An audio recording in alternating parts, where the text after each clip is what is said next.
checks from everybody. He got to tell me that he opened up an account for himself.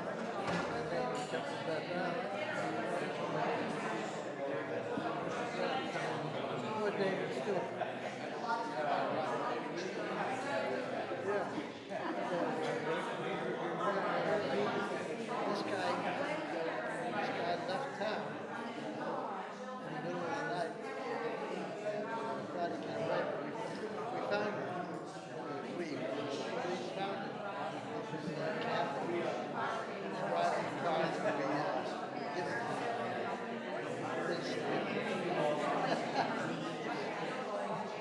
He lost a lot of money on that. He spent it. Well.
Why so long, Rabbi? Like unbelievable. Fun, right? As a little joke, I said she should have been praying. She's accused with it.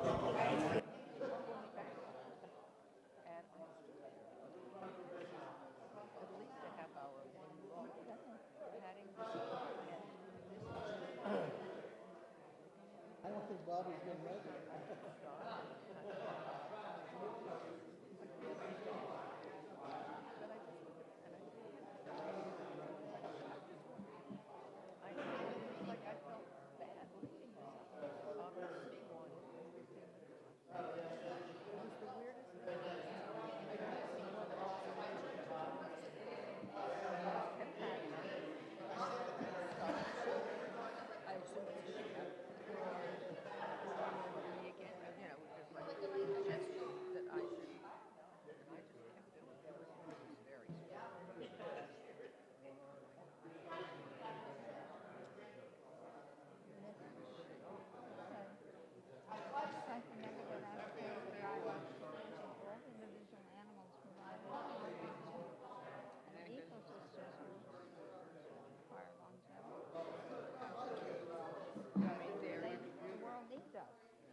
If I tell you, I'm sitting there stroking like right down along here, and that elephant stood there and with the trunk. I mean, it was. I mean,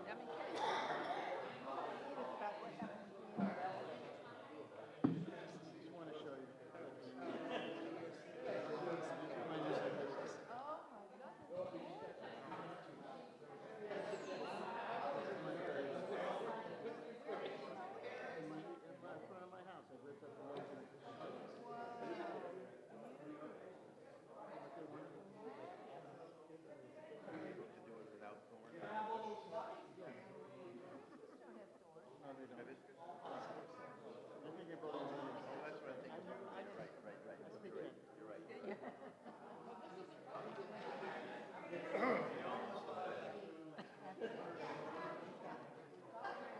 Show me the exercise. What? Let me finish the story.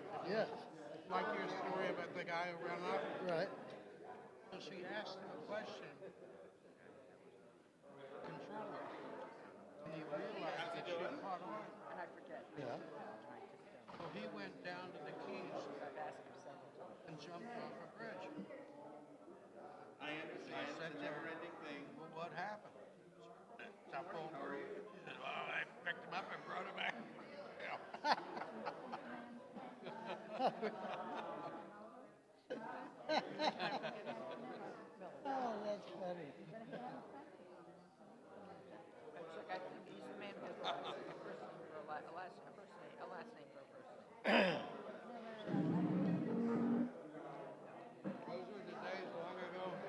Yeah, what the hell?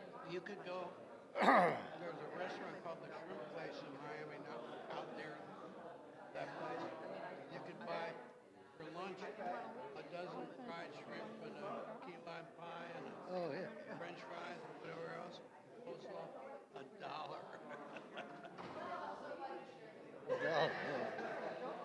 Oh boy.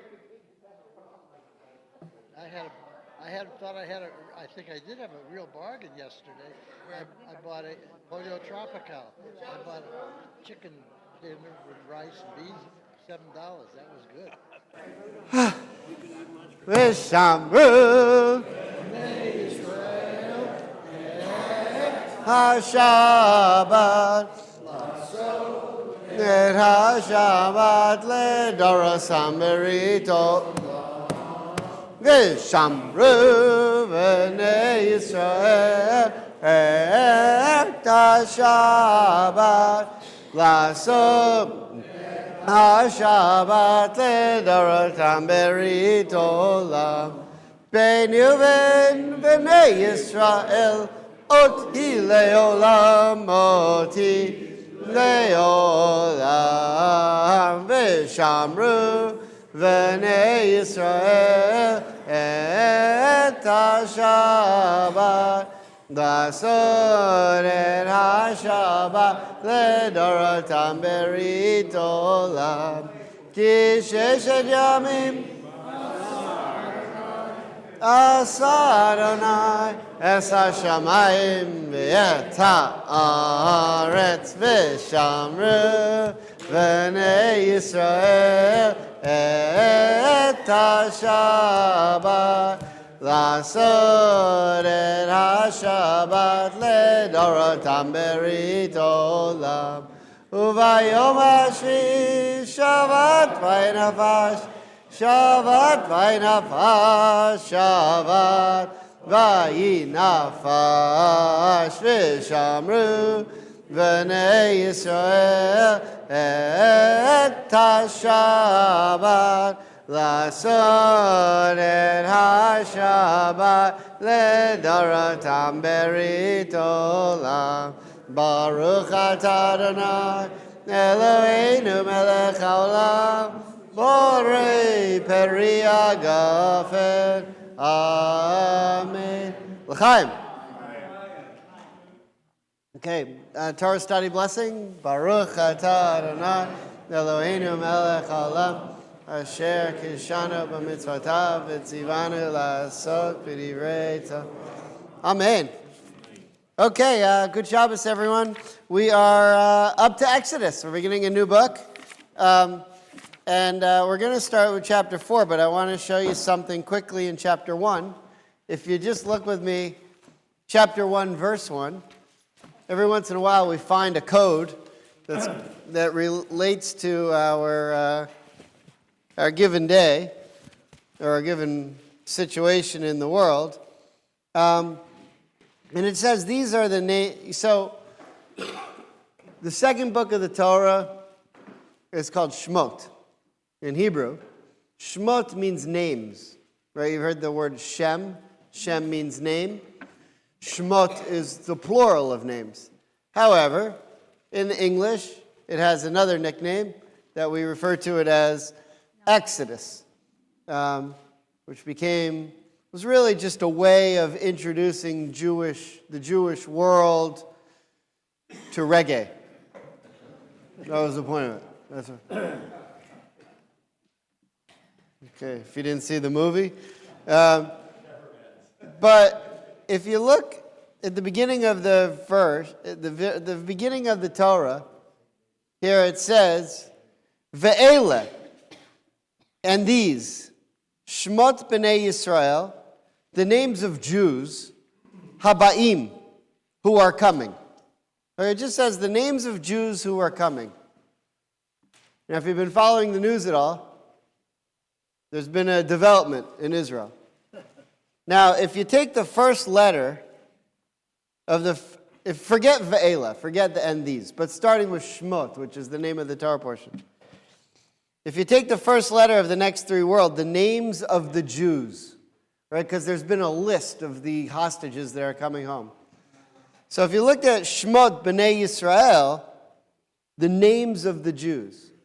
Now what someone figured out is if you take the first letter of the Shin of Shmot and B'nai and Yisrael, the Shin, the Bet, and the Yud, if you take the first letter of those three words, the three words of the names of Yisrael, you have the word Shevi. Shevi in Hebrew means captivity. So these are the names of the Jews in captivity. That's how this week's Torah portion starts. So you can take it or leave it, but it's like an interesting thing that someone discovered. So, okay, chapter 4. Chapter 4. Cool, right? Yeah, it's unbelievable.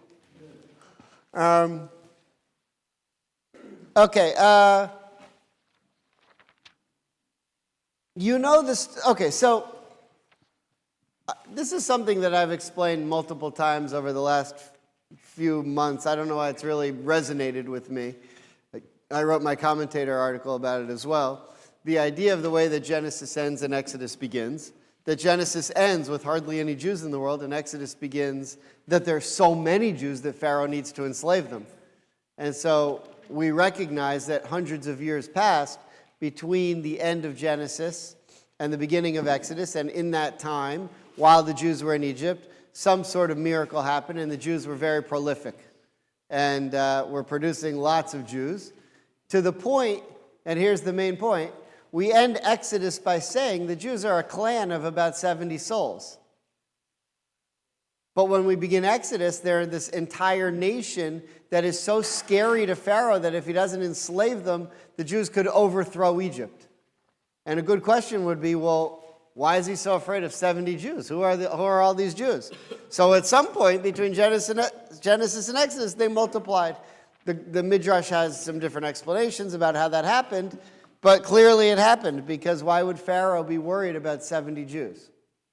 Okay, so now, one of the things that people who understand the Torah and are able to calculate from the time that the Jewish people began as slaves to the time that they leave, if you follow the Torah, 210 years elapses, which is fine.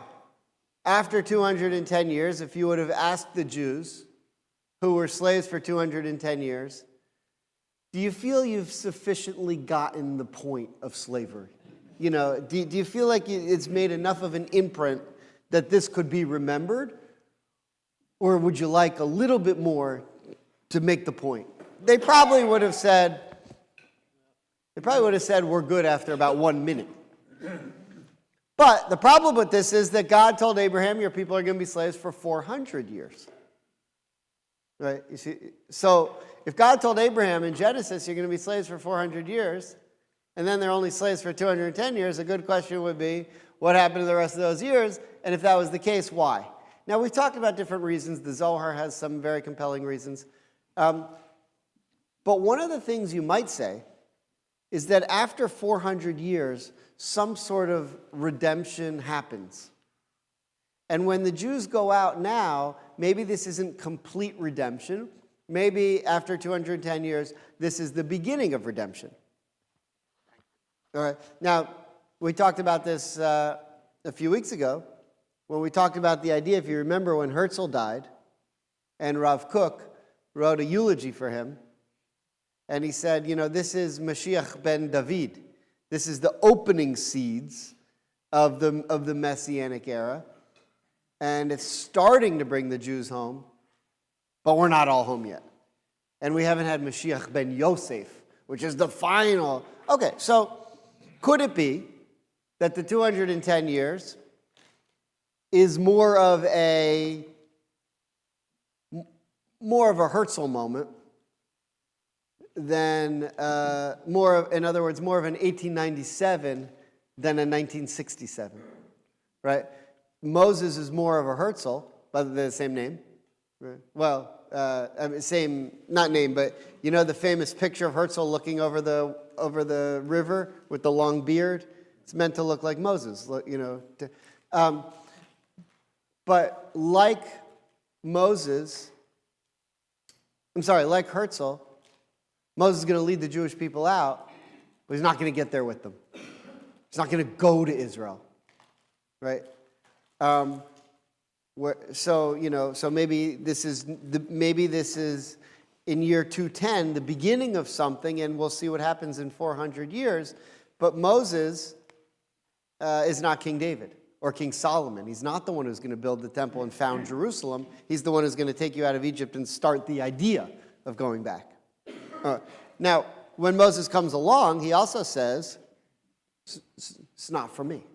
I'm not interested in this. I have this hedge fund idea. I have some other things going. I don't want to go into the public sector. This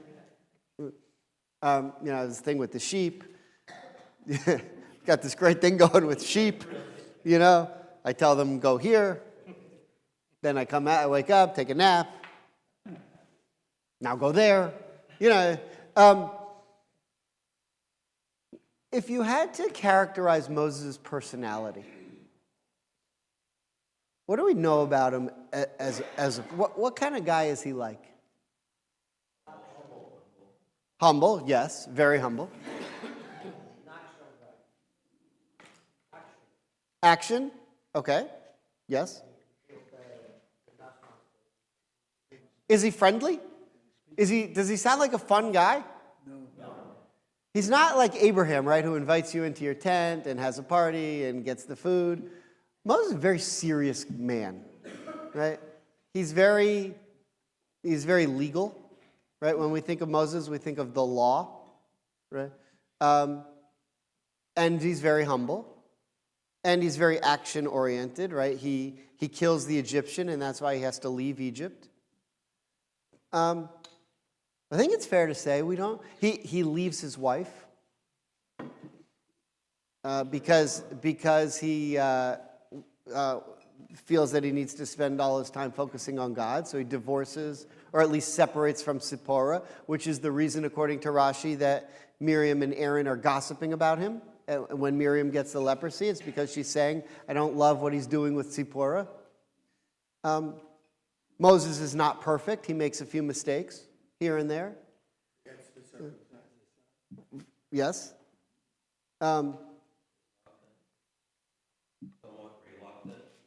At times, yes, and we're going to look at an example of that in a moment.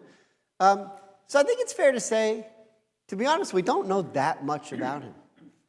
We don't have that many stories where you see his character. All of the conversations are pretty transactional. Do this, don't do that. But we can definitely say humble.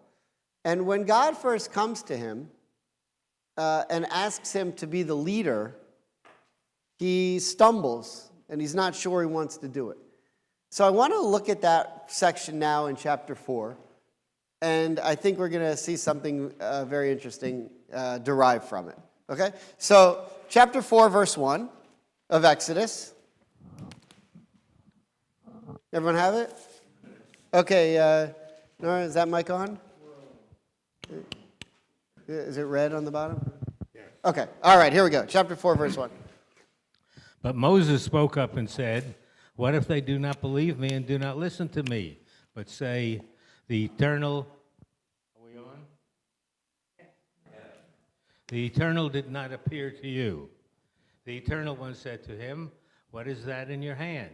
And he replied, a rod. God said, cast it on the ground.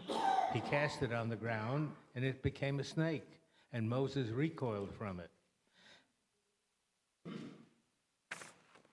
Then the Eternal said to Moses, put out your hand and grasp it by the tail. He put out his hand and seized it, and it became a rod in his hand, that they may believe that the Eternal, the God of their ancestors, the God of Abraham, the God of Isaac, and the God of Jacob did appear to you. The Eternal said to him further, put your hand into your bosom.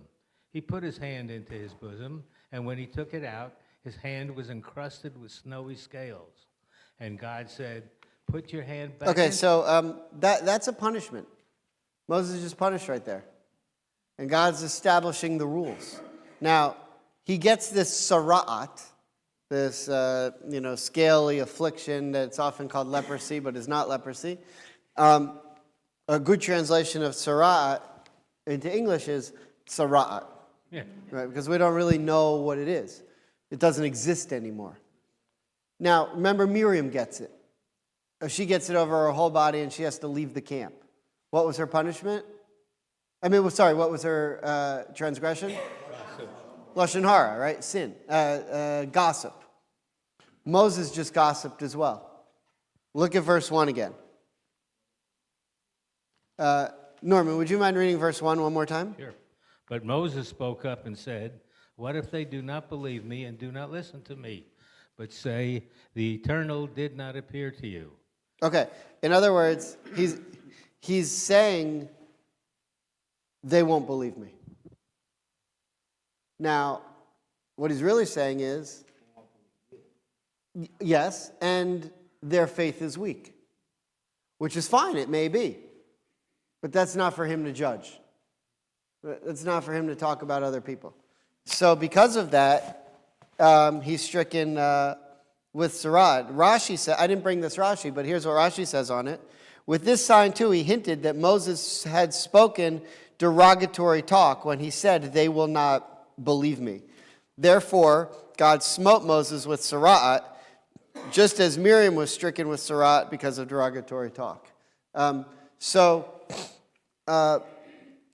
In our first interaction here with God and Moses, he's already punished.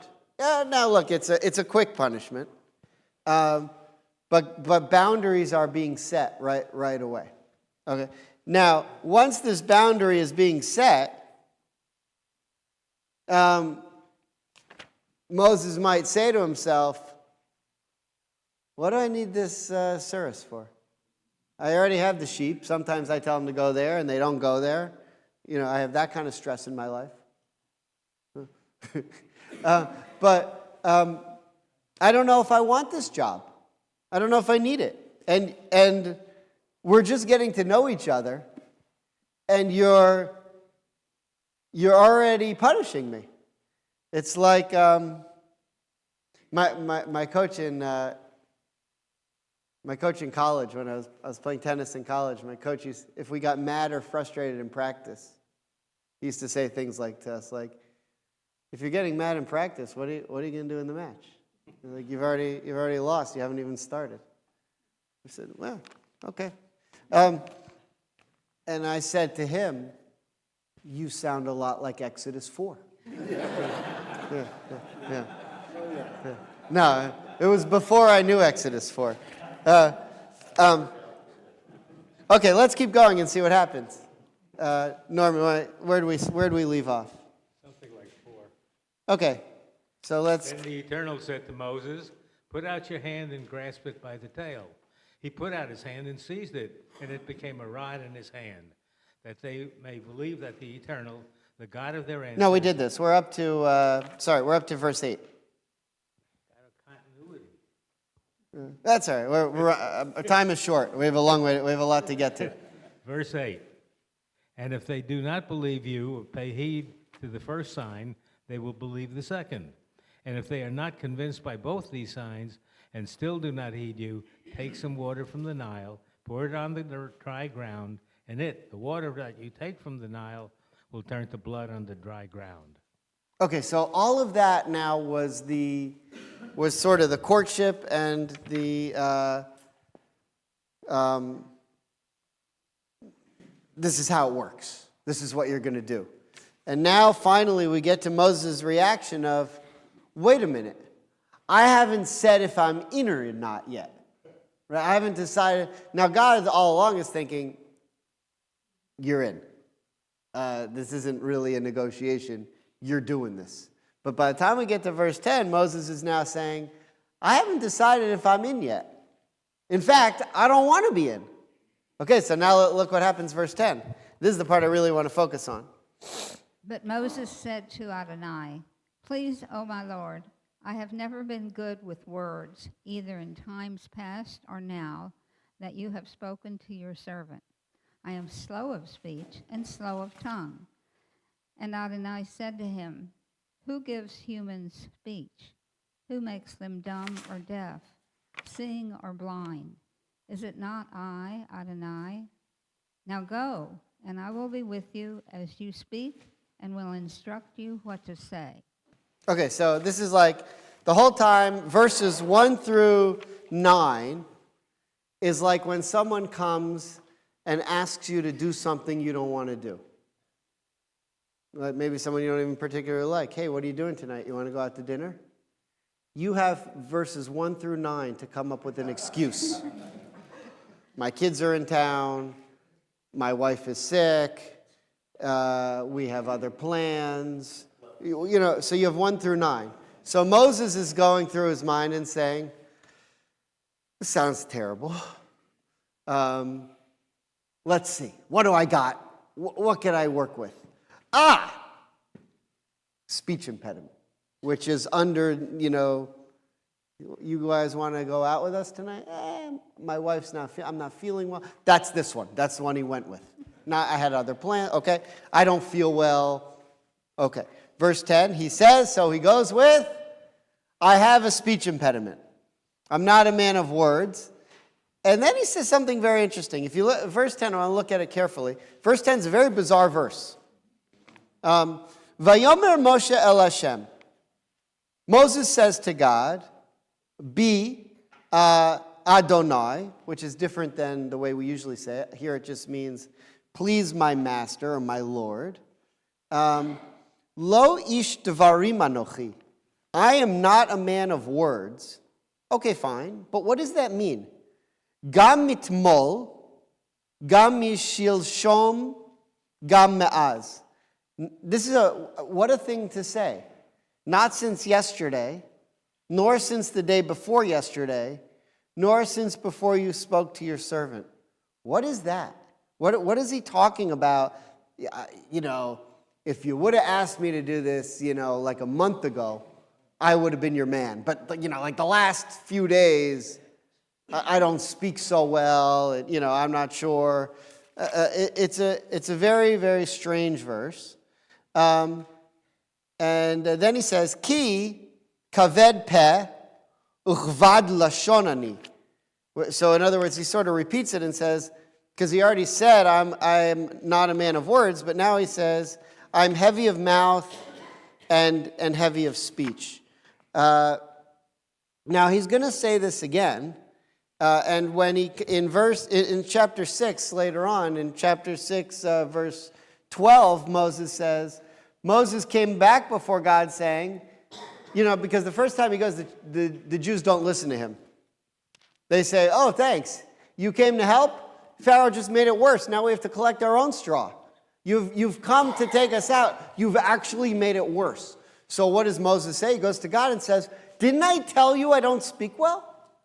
And he says in verse, you don't have to look, but in chapter 6, verse 12, he says, I have blocked lips, which the Hebrew of that is orel sfatayim, which really means my lips are circumcised, which means that, what? Uncircumcised, right? There's something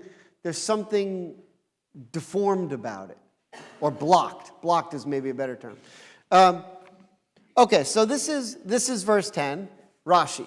So Rashi, I want to try to explain why we could understand why Moses said, I don't speak well. Maybe he didn't. And we'll take a look at the reason why for that in a moment. But what is this thing that he says, not yesterday, not the day before, not now, not ever? What does that mean? That's right. That's right. That's right. And we're going to talk about why. But that's 100% true. But Rashi gives a little bit more of an explanation of what exactly were this 3-day period. Right? So there's this word, shilshom, echad, shtayim, shalosh. Right? Shalosh is 3. Shilshom means 3. There's a restaurant right off Ben Yehuda Street called Tamul Shilshom, which is taken from this verse, right? From before 3 days ago. Okay. let's see. Yeah, Judy, would you mind reading the first Rashi? Neither from yesterday. Neither from yesterday nor from before yesterday. This teaches us that for an entire period of 7 days, God had been endeavoring to persuade Moses at the thorn bush to go on his mission. Okay, so it took this was a 7-day period of negotiation. This was, God called Moses through the burning bush. Moses said, talk to my lawyer. Came back the next day. There are some emails, some faxes. Try again. This is a 7-day negotiation. Okay. And you'll have to help me with the Hebrew, if you will. For the term You can just, mitmul and shilshom and me'az divrecha, which means from yesterday, from 3 days ago, and now. These imply 3 days, and the threefold gam, which is mentioned here, point to 3 extensions of the period, making 6 in all. In other words, from the terms that's mentioned, there's 3 words mentioned that refer to days, and the rabbis understand that each one of those refers to a day, so that's 3. But there's also a word gam, which means also, which is also repeated 3 times, and the rabbis understand that to mean 3. So if you can do this kind of math in your head, 3 plus 3, that's 6. So now we're on day 7 after all that has passed. And therefore he had now reached the 7th day, when he further said to him in Exodus 13, send, I pray thee, by the hand of him whom thou wilt send. Until God became angry with him, and he accepted the mission. Okay, so by the way, it's not that uncommon to have this concept of something happening for 6 days and then being resolved on the 7th day. Does that sound familiar? In other words, Genesis and Exodus are beginning the same way. You see what just happened? Maaseh avot simon lebanim, right? Do we know that term yet? We've been working on it for 10 years. Maaseh avot, something that happened to the sages in Genesis, to the forefathers, foremothers, simon lebanim, is a paradigm and is a symbol to what's going to happen in the future. And what just happened here is that Maaseh avot, siman lebanim. But if you're in yeshiva, you have to say Maaseh avot, siman lebanim. Right. Okay. Otherwise, it's not fun. So Genesis begins. There's a 6-day period of work, and on the 7th day, everything's resolved. And here, there's a 6-day negotiation. What's the negotiation? To bring the Jews out of Egypt, which is the rabbis have a nickname for Genesis, Sefer Yetzirah, the book of creation.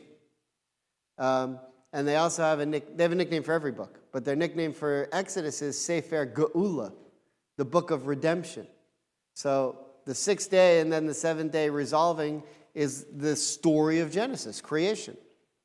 And the 6th day here and the 7th day is the symbol of Exodus, redemption being taken out of Egypt. So we just saw something. I mean, it's very heavily embedded, and you have to look very hard, but that's what Rashi's doing here. Okay, now, you can take that or leave that, but what Rashi's now going to talk about is, why was Moses so reluctant? It seems like a nice, what's the word? Promotion. Such a hard word. Seems like a nice promotion. Any of you watch the TV show The Diplomat? Yeah. So they said, you want to be the vice president? Nah, who needs it? I don't want it. Okay, I'll do it. Really? You didn't want it? It's not okay, whatever. So, but Moses here is saying, I don't want the job. Why so reluctant? All right, Moses may be more humble than Kerry Russell. Okay, we'll see. all this reluctance. Sorry, go ahead, Stuart. Can you pass the mic back for 1 sec? What there is about Moses. I'm wondering what there is so much about Moses. God already says, I'm the one that creates speech, that enables speech. But what is there about Moses that God's willing to argue with him all this period of time, to accept this and actually to get angry with him? That kind of back and forth over that duration of time puzzles me. Well, I think it's because it doesn't matter. It doesn't matter what their conversation is for them. It matters for us. Because this is an event. But the question is, and the point of the Torah is, well, what are Jews going to learn from this going forward forever? And so I think everything here is set up to teach us. I think. But Well, he's trying to teach us something, and what Right. I'm trying to see what it is he's. yeah, we're going to get to that. There's a lot here on that. Erica?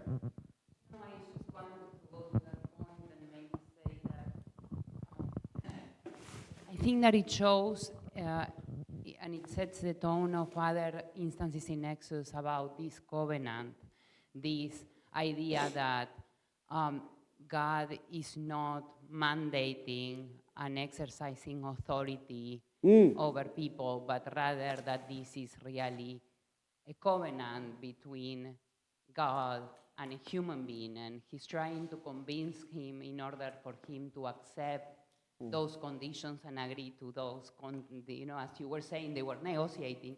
And it happens that later as well in the same book. So I don't know if that's setting up the same. I mean, it's an interesting point. We get the feeling that there's no choice here, that God's saying, you may not realize this, but you're doing it. But he could have not done it. It's his choice.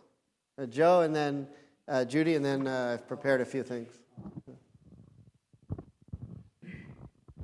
I think it's also an opportunity for God because based on the idea of signs and miracles, he could obviously heal Moshe of this, this issue.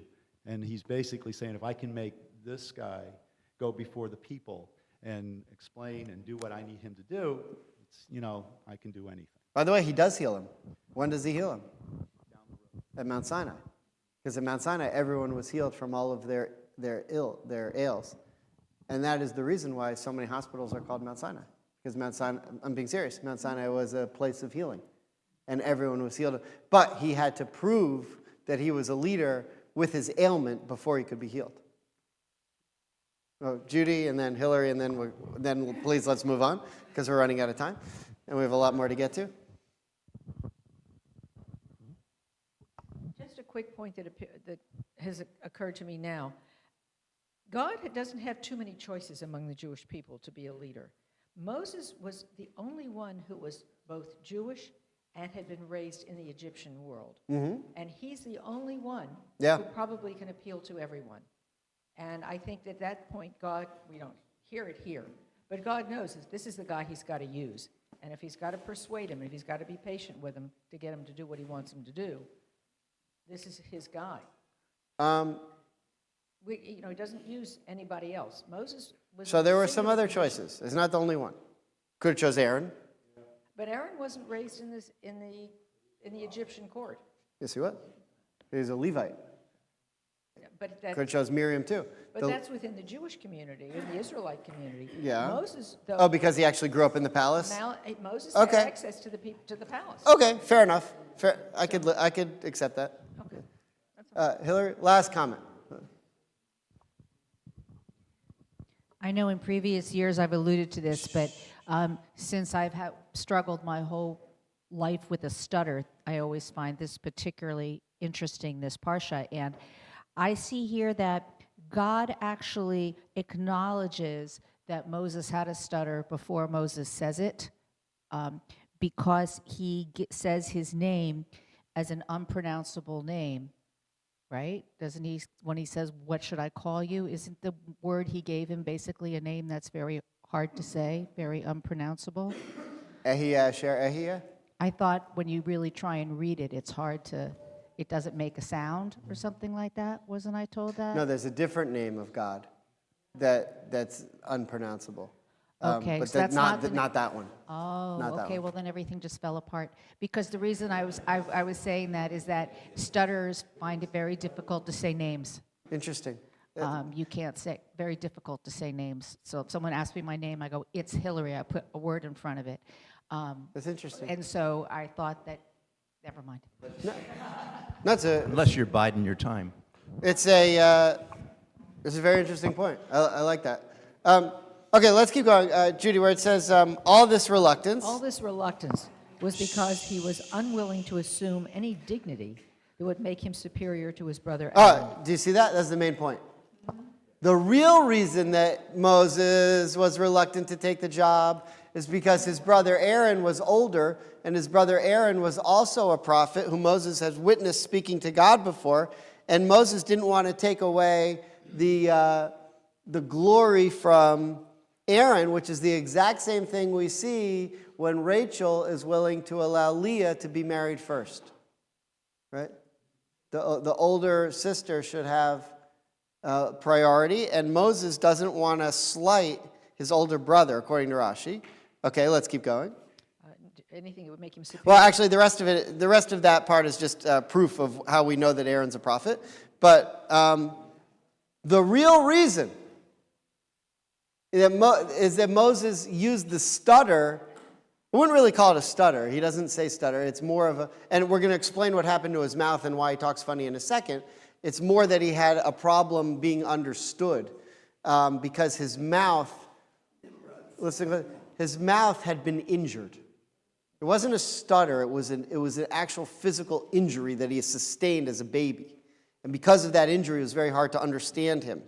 But he used that as an excuse to say it would be unfair and it would be unbecoming to take the glory from my older brother Aaron. Now, whatever happened to his mouth? We've talked about this story before, but let's just make it clear. So the story comes from the Midrash, Exodus Rabbah 126. Ken, would you mind reading there? The magicians? The magicians of Egypt were sitting there and said, "We are afraid of this one who takes your crown and places it on his head, lest he be the one regarding whom we said that he is destined to wrest your kingdom from you." Some of them said to behead him. Some said to burn him. Yitro was sitting in their midst and said to them, "This boy has no intelligence. Rather, test him." Okay, so the full story is explained elsewhere in the Midrash and in the Talmud, but Pharaoh had three main advisors, the most unbelievable group of people ever assembled. Bilam, who we know is a wicked prophet, a non-Jewish wicked prophet who hates the Jews, but also has a very powerful sense of prophecy. Job, who we know what happens to him. And Jethro, or Yitro, who later on is a righteous person who's going to become Moses' father-in-law. So the story is that Bilam is the one who says, "Kill him." Because this is when Pharaoh's daughter brought the baby to Pharaoh and said, "I want to raise him." Pharaoh didn't like Jews. This is like Hitler's daughter saying, "I found this Jewish baby, I'm thinking about raising him."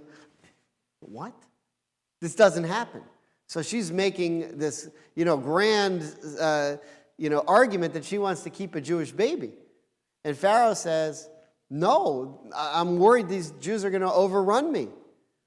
So Bilam rightly says, as a prophet, "You let this baby live, he's going to destroy you someday." And everyone in the room is, "You're crazy, get just a baby." Okay. Job doesn't know what to do and runs away. And he suffers for it later on. Could have protected Moses when he had the chance. Yitro says, Yitro thinks that the baby's, Yitro's just a compassionate guy. So he doesn't want to see the baby killed. So he says, "Make a test." Okay, so this particular midrash skips the Bilam and Job part, but look now what it says here. It does mention Yitro. So if you look at, Ken, if you continue from the last word on the third line. This boy has no intelligence. Rather, test him.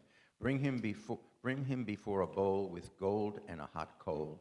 If he extends his hand to the gold, he has intelligence, and you should execute him. Right, there's another version of the midrash where it's candied fruit, where one of the bowls is candied fruit and the other one is hot burning coals. Here it's gold. And if he extends his hand to the coal, he has no intelligence, and he has no sentence of death. Immediately they brought it before him, and he extended his hand to take the gold. Gabriel came and pushed his hand. By the way, so you could say, how could a baby be so smart? Right? How could, so you would never know if you didn't work here. because every week we have parents who bring their kids to our preschool and say things like, I don't know if your curriculum's advanced enough for my son. You know, he's 6 months old. But his SAT scores are already through the roof. Right? So I see that every week. So I know we have the most advanced, students that have ever existed. But this is what Moses' parents used to say as a child. He's just a baby. But you should have seen what happened to him with Pharaoh and the test. Okay, so let's read the rest of the story. Gabriel came and pushed his hand. Who's Gabriel? An angel. An angel came and moved his hand. He seized the coal and placed his hand with the coal into his mouth, and his tongue was burned. From this, he became, quote, slow of speech and slow of tongue. Right, because if he hadn't actually placed the coal in his mouth, they wouldn't have believed that he was stupid. Stupid is maybe not the most politically correct word, but they wouldn't have known that he wasn't intelligent. Let's say it that way. But that was the test, to see if he was smart or not smart. And if he is smart, like Bilam said, you better kill him because he's going to rise up and destroy you. And if he's not smart, let him live. And of course, Moses is the smartest person that ever lived, according to the Torah. And he reached for the gold. Gabriel put it to the coals, put it in his mouth. They said, okay, he's not the brightest, let him go. Turned out, he was the brightest. Did you? Yeah, there's something very special going on here. Did Yitro somehow know that an angel would save Moses' life? No, I don't think he could have at this point. But later on, he said, my daughter married a real angel. All right, not for everyone. Okay. Nachmanides has a different view.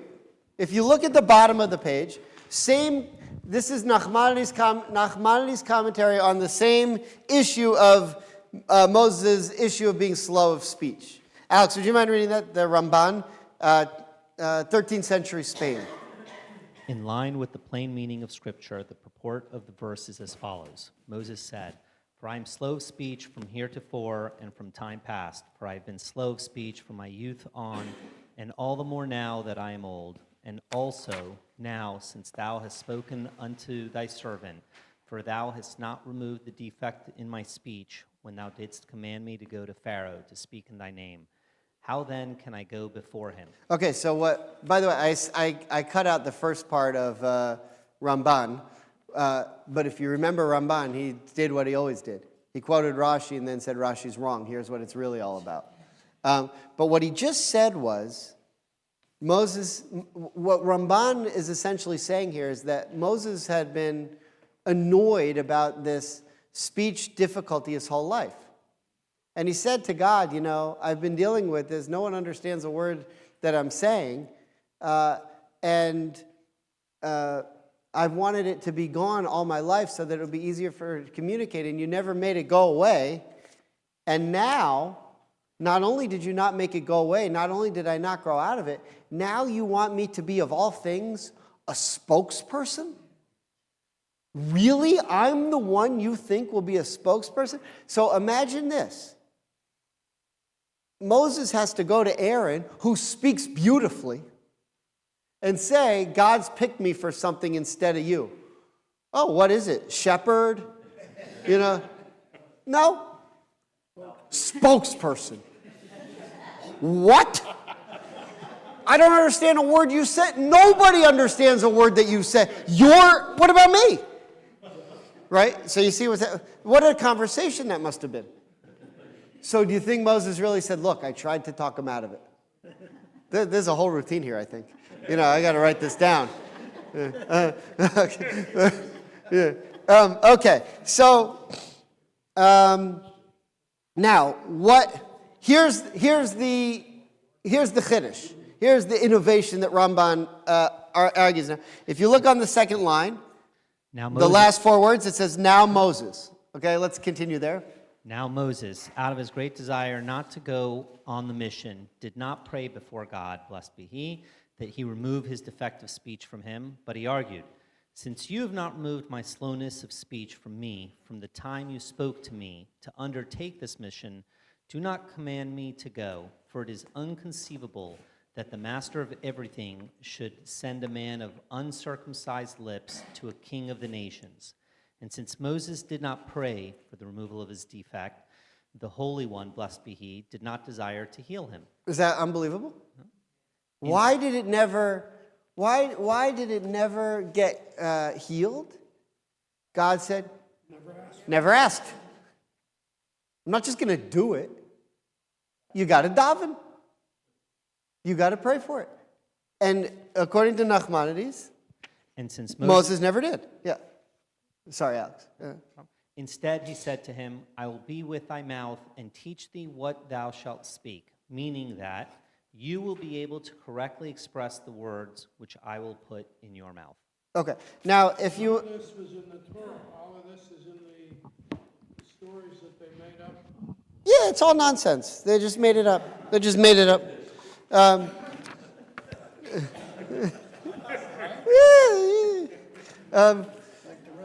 So, now listen. I think, no, so here's yes and no. Yes and no. Depends where you go to rabbinic school. It depends where you go to rabbinic school. Right, if you go to Hebrew Union College, yeah, it's nonsense. Who needs it? But if you go to like somewhere else, I would look at it this way. So what Nachmanides is saying is, yeah, it's true. I wasn't there. He's living in the 1200s in Spain. Now, I wasn't there for this conversation. And as I've told you in the past, all the audio and video evidence we have is damaged or grainy. And it's hard to tell exactly what they said. But here's what Nachmanides is really saying. Moses, we know a few things about you. There are clues in the Torah. When Moses goes out to meet Zipporah, when he kills the Egyptian and then he runs away, and he helps Zipporah and her sisters because some men are harassing her, and Zipporah goes to Jethro, this is all in the Torah, and says, a man helped us. They say, an Egyptian man helped us. Not a Jew, an Egyptian man. And Moses isn't so humble. But then he gets married, and then he has kids, and then he becomes a shepherd, which is like the lowliest job in Egypt, which we know from Genesis, where it actually says that being a shepherd's a lowly job in Egyptian society. Moses is a shepherd. He becomes a lot more humble, and then the burning bush incident happens. And so what we know about Moses up until now is that he didn't have this type of relationship with God that he would daven to him. He wouldn't have known yet what davening is. But yet, for that period of his life, while he was still defined as an Egyptian, he wanted that speech impediment to be healed. And it wasn't. And now he's saying to God, you want me to do this, but I don't speak well, and how come this isn't fixed? I wanted this to be fixed. And God is explaining to him, you didn't know the system yet. But now get to know me, and we'll see how it works. And then what we see is the next time that Moses is in the same situation and he needs something and he wants it to happen, instead of saying, why didn't it happen? In the Torah, he starts praying. And so Nachmanides put all of that together and distilled it for us into a little bit of a narrative. That's what he did.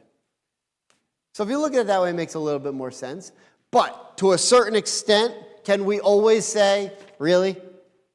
And my response is, the video is grainy, right? That's if I ever write a book. I mean, like a real one that people read. That would be, that would be what I would call. Okay. Yes. Yeah, they're still available. Amazon. Yeah.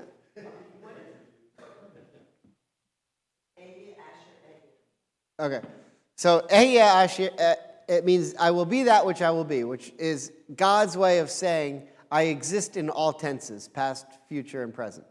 I always am. I never began. Right? In other words, it's God's point that he's the infinite one. And the reason that that is something you would say to Pharaoh or to people who are governed or ruled over by Pharaoh is because Pharaoh also believed that he was a god. But Pharaoh was born, and Pharaoh's going to die. But our God isn't like that. Even the things that the Egyptians believed were gods, like the sun and the water, they had to start somewhere. The sun had to be put in the world from something. And what God was saying with that name is, yeah, I'm the one who put the sun there. And you know what I was doing before that? Other stuff. I was around then too. And when the sun's gone, I'll still be there. Right? That's God's expression of being infinite. If you just skip with me, in the last few minutes, I want to bring this all home and show you what I mean. But if you just skip with me to chapter 7, verse 2.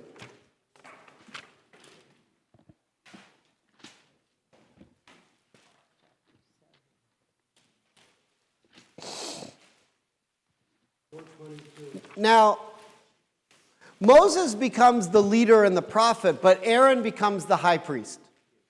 Everyone agree with that? Right? Aaron's the Kohen Gadol, and all of the priests for all time have to come from Aaron.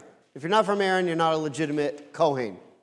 Kohen in Hebrew means Mr. Cohen. No, Kohen means a priest, but this, what it really means, the verb, it's a verb in modern Hebrew, lechahen, to serve. I mean, we call it priest, but a Kohen really means someone who serves, a server, right? Serving God. So look what happens. Actually, if we start chapter 7, verse 1, God said to Moses, "See, I made you a master over Pharaoh, and Aaron, your brother, shall be your speaker." You know what? In the final analysis, Moses, you're not going to be the speaker. Aaron's going to go with you, and he's the one who's going to speak because you're right. Even I don't understand what you're saying sometimes. And how did it work? You shall speak everything that I shall command you, and Aaron your brother shall speak to Pharaoh, that he should send the children of Israel from his land. And so you don't want to miss there in verse 1 and verse 2 the role of Aaron. Now, the whole thing we said from the beginning was, Moses said, well, I don't like this. I think Aaron should be the spokesman. I don't want to offend him. And God was essentially saying, don't worry, he will be the spokesman, but here's what's going to happen. I'm going to say it to you, Moses, in Hebrew. And then you're going to tell Aaron what I told you. And then Aaron's going to say it in Egyptian to Pharaoh. Why didn't God just fix it? So I want it fixed. I never asked you, and now you want me to do this thing. So just fix it. Because Moses hadn't understood yet the system of what it means to pray and be rewarded for it. Or not rewarded, answered. Yeah, because Moses didn't yet understand what the relationship is between a Jew and God. He was still, in many ways, an Egyptian.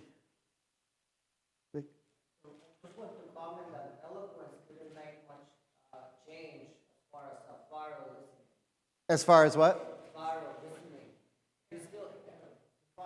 Uh-huh. He didn't really listen, even with eloquence. Or the people. Make a difference. If Moses himself spoken directly to Pharaoh, he wasn't going to say yes. Yes, there's a lot going on there. Because a lot of the times when Pharaoh was ready to listen, God hardened his heart. And so we have to ask the question why. But that's a different class. But there's a lot going on there. That's a longer conversation. So God speaks directly to Moses. He doesn't have to be a dream or a vision. But it also says in here that God speaks to both Aaron and Moses. Does it go straight to Aaron as well? Sometimes he's only speaking to Moses, and sometimes he speaks to Aaron as well. There's different cases. Yeah, because sometimes you see. How do you know that Aaron can actually be at that same level as Moses? He wasn't.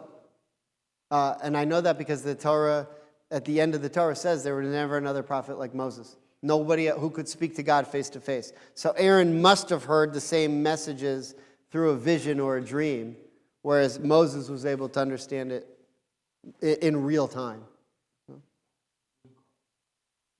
only problem I have is when Moses says, you're saying that Moses wasn't cured because he didn't pray. That sort of implies that people who are cured, they didn't pray hard enough.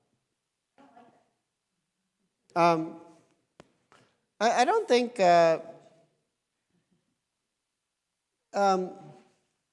I think the idea is, look,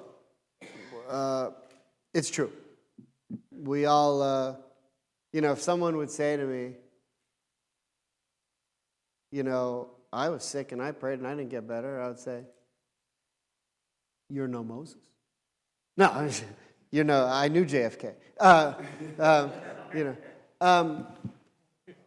I don't think the issue is healing. I think the issue is the relationship. Because there are plenty of people who get sick and don't get healed. There are plenty of horrible things that happen to people in the Torah. Isaac goes blind. I'm sure he prayed to be able to see. Never happened. Never saw again. Rest of his life.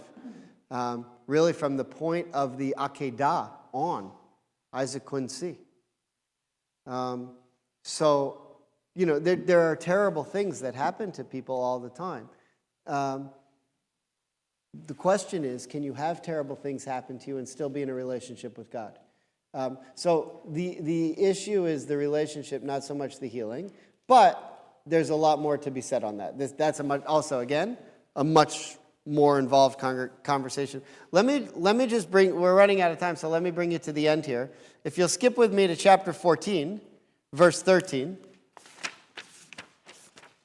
Remember when the Jewish people, so chapter 14, verse 13. I don't want to spoil the story for you, because we're not up to this Torah portion. We're still in the Torah portion where Moses is trying to free the Jews. So I don't want to spoil it, but they do go free. They do go free. All right. Not really. But there's a moment where Moses fears they're not going to go free. Well, they're going to go free, but they're all going to be killed. And that is when they get to the Red Sea, and the Red Sea is raging. And look what happens in verse 13. Moses said to the people, "Do not fear. Stand fast in the salvation of God that he will perform for you today. For that which you have seen today, for that which you have seen Egypt today, you shall not see them ever again. God will battle for you," and so forth. And then God says to Moses in verse 15, "Why do you cry out to me? Speak to the children of Israel and let them journey." And so we know the rest of the story from the Midrash that Nachshon jumps in the water and the water splits. Now remember what we said, the reason that Moses is never healed is because he doesn't pray. This is a very famous Rashi on Exodus 14:13. Now, why is Nachshon the hero of the Red Sea and not Moses? Nachshon's the one who jumped in. And that's what caused the Red Sea to split. Meanwhile, Moses is standing on the river, looking at the heavens with his staff, and nothing's happening.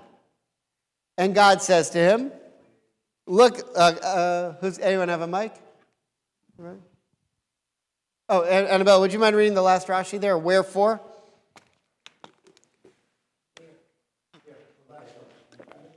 On the sheet, sorry. Wherefore criest thou unto me? There is no mention that he prayed to God concerning this, but this teaches us that Moses stood in prayer. Whereupon the Holy One, blessed be he, said to him, "It is no time to pray at length when Israel is placed in trouble." Okay, so we have in chapter 4, you didn't pray. What do you expect? Now we get to the Red Sea, and God says to him, "You pray too much." What are you doing? Okay. So what happened? What happened between chapter 4, when Moses wasn't sure what prayer is, to chapter 10, where he prays too much? And I think that there is something similar to what we looked at last week. Whereas God said to Judah, you're going to be the king, and all the kings are going to come from you, because when it's time to kill and it's time to fight, you're good at that. And when it's time to show mercy to our enemies, Saul was not good at that, and it's not going to work for him, so it's going to be you. And so Judah is going to be the kings, and Joseph's tribes will be more the spirituality stuff, and everything will be fine. But Moses is a leader here, and I think this goes for everyone all the time. Said, there's a time to pray, and there's a time to act. But if you only have one, you've got nothing. If you're someone who only prays, but you don't ever act, what good is it?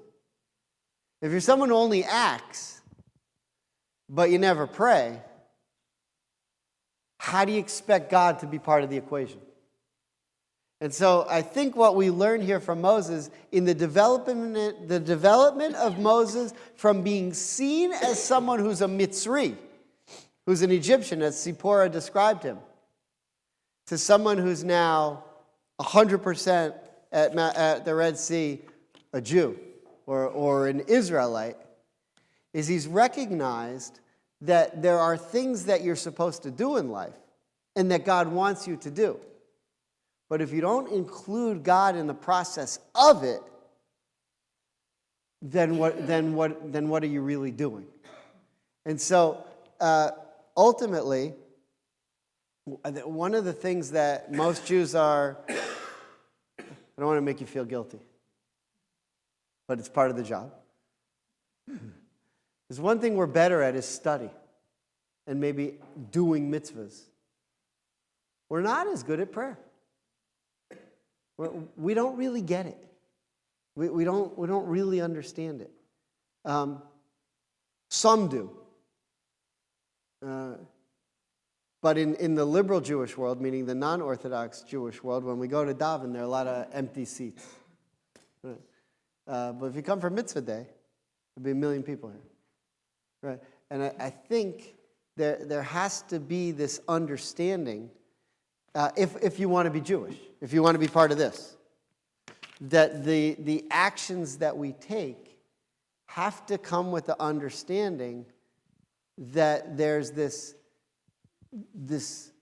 recognition that we do it not only because it's the right thing to do, but that we're commanded to do it by God, and that we have this connection for Him. I once had this conversation with Eric Yaffe. You know who Eric Yaffe is? He was the president of the Reform movement before Rick Jacobs. And I said to him, he wrote a really good article on the role of mitzvot in the Reform movement. And for a long time, at the beginning of my career, when I was questioning, am I really Reformed? I mean, where's the mitzvah? And I saw him at a meeting.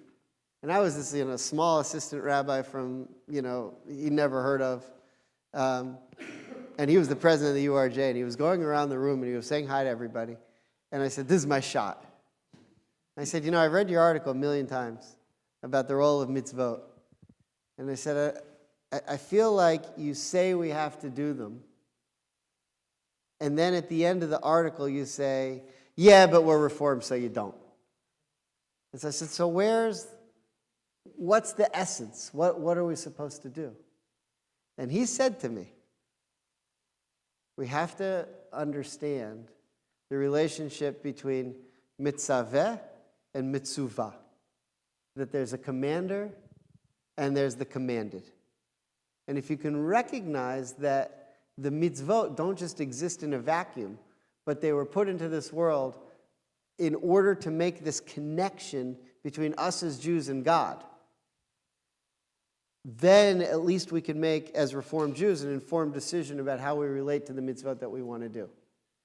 But I think ultimately what is being said here is, at the beginning of the story, Moses didn't quite understand the connection between his actions and what God wanted him to do. And by the time he gets to the Red Sea, he's still processing that. And he's still in this place where he thinks, okay, God wants me to connect to him to take care of everything. And at that point, God says, no, no, no. You're on the right track, but you're not quite there. I want you to understand what I want you to do. And I want you to understand that it's me who wants you to do it. But then I want you to understand that you have to go do it also. I'm not just going to do it for you. And those are the two parts. One, to recognize that there's a relationship between us and God, and it manifests through the mitzvot, which connect us to God. And two, because of that, you have to go out and do them. And for a Reformed Jew, that opens up a lot of questions about how we do them. I think it's a very exciting opportunity to say, okay, in our milieu today, how do we best define them? And if we have that conversation, then I think we're making Reform Judaism really come alive. Okay, all right, Shabbat Shalom, everyone. Have a good day.